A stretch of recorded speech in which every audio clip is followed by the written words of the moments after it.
उपवासाचे उन्हाळी वाळवणीमध्ये बरेचसे पदार्थ बनवले जातात. पण तेच-तेच पापड आणि कुरडया बनवून आणि खाऊन जर तुम्हाला कंटाळा आला असेल, तर आज आपण फक्त आणि फक्त बटाट्यापासून उपवासाचे पापड बनवणार आहोत. यामध्ये साबुदाणा, वरईचे तांदूळ वापरण्याची अजिबात गरज नाही. बटाट्याच्या किसापासून बनवलेले हे वेगळ्या पद्धतीचे पापड बनवायला अगदी सोपे आहे आणि खायला अतिशय चविष्ट.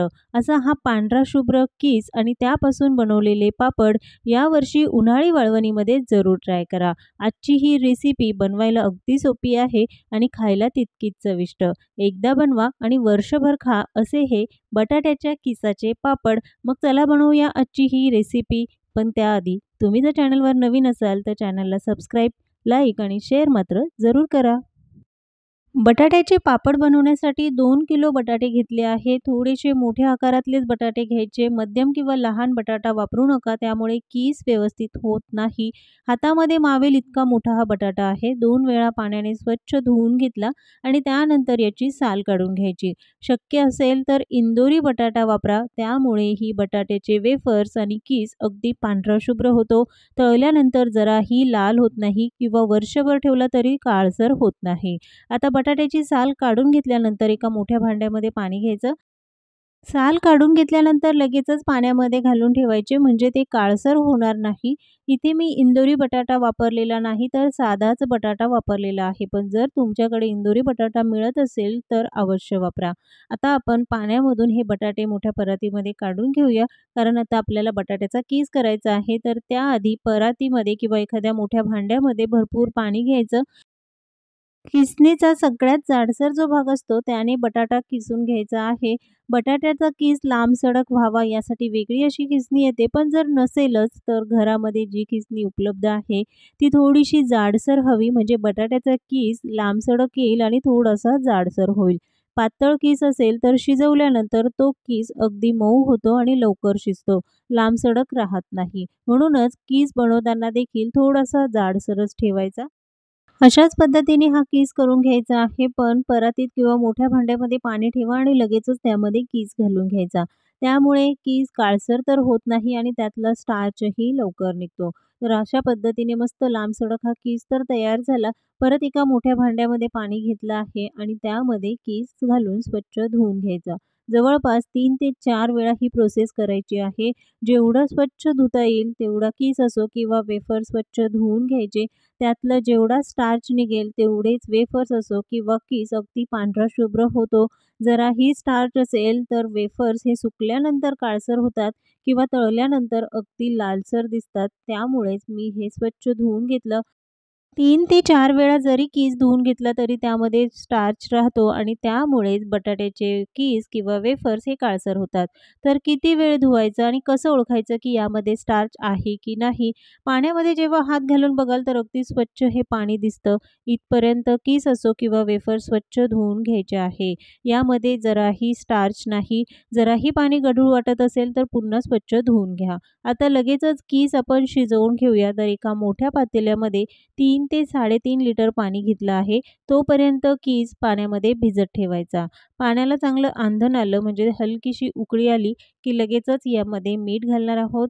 तर इथे मी 1.5 चमचा मीठ घालून घेतलं. खूप जास्तही मीठ घालू नका, त्यामुळे कीस खारट होतो. आणि आता यामध्ये घालणार आहोत 1 लिंबाचा रस. लिंबाच्या रसाऐवजी तुम्ही तुरटी किंवा लिंबूसत्व वापरलं तरीही चालेल. यामुळे बटाट्याचा कीस किंवा वेफर काळसर होत नाहीत. पाण्याला उकळी आली की त्यामध्ये बटाट्याचा कीस घालायचा, पण पातेल्यामध्ये मावेल एवढाच कीस घाला. तो व्यवस्थित शिजतही नाही आणि हलवताही येत नाही. म्हणूनच पातेल्यात मावेल एवढाच कीस घालायचा.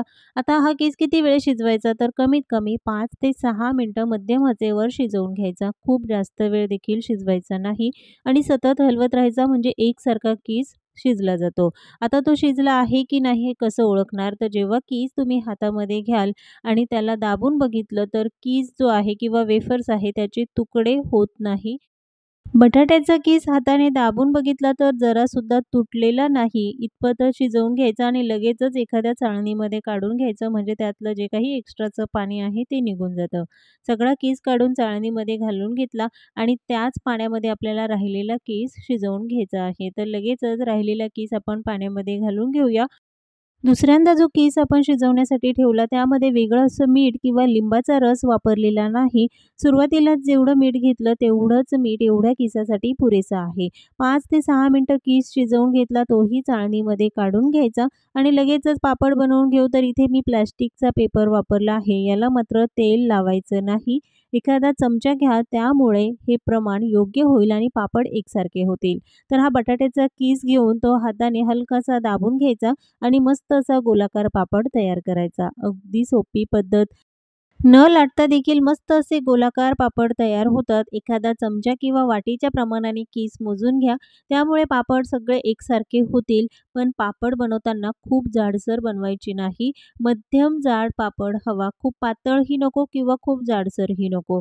जाडसर पापड असेल तर ते लवकर सुकणार नाही आणि पातळ पापड असेल तर सुकल्यानंतर त्याचा आकार बदलू शकतो. म्हणून थोडेसे मध्यम जाडसर पापड बनवले आहेत आणि पापड बनवायला अगदी सोपे आहेत.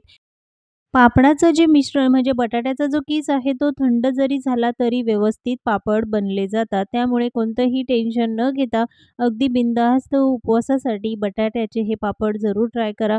बनवायला खरंच खूप सोपे आहे आणि खायला अतिशय चविष्ट. कारण बटाट्याचा किस तुम्ही दरवर्षी बनवता, पण असे हे पापड जरूर ट्राय करा. एक दिवस पंख्याच्या हवेखाली सुकवा किंवा मग लगेचच उन्हामध्ये सुकवले तरीही चालेल. वरच्या बाजूने पापड पूर्ण सुकला की मगच दुसऱ्या बाजूने काढून सुकवून घ्यायचा आहे. ओलसर असताना जर तुम्ही पापड काढायला जाल तर त्याचे तुकडे होतील. 2 दिवस मस्त कडक उन्हामध्ये पापड सुकवून घेतले आणि बघा मस्त असे पांढरे शुभ्र उपवासाचे बटाट्याचे पापड थोडेसे वेगळ्या पद्धतीने. लगेचच तळूनही बघूया, पण तेल खूप जास्त कडकडीत गरम करायचं नाही. मध्यम आचेवर तेल गरम करून घेतलं की लगेचच त्यामध्ये पापड तळून घ्यायचे आहे. तेलात घातले की दुप्पट फुलतात आणि एकूण एक जो बटाट्याचा किस आहे तो देखील मस्त असा पापडांवर दिसतो. बनवायला तर सोपं आहेच, पण खायला तितकाच चविष्ट. आजची ही उन्हाळी वाळवणीची नवीन रेसिपी कशी वाटली कमेंट्समध्ये जरूर सांगा. पुन्हा भेटूया एका नवीन रेसिपीसोबत.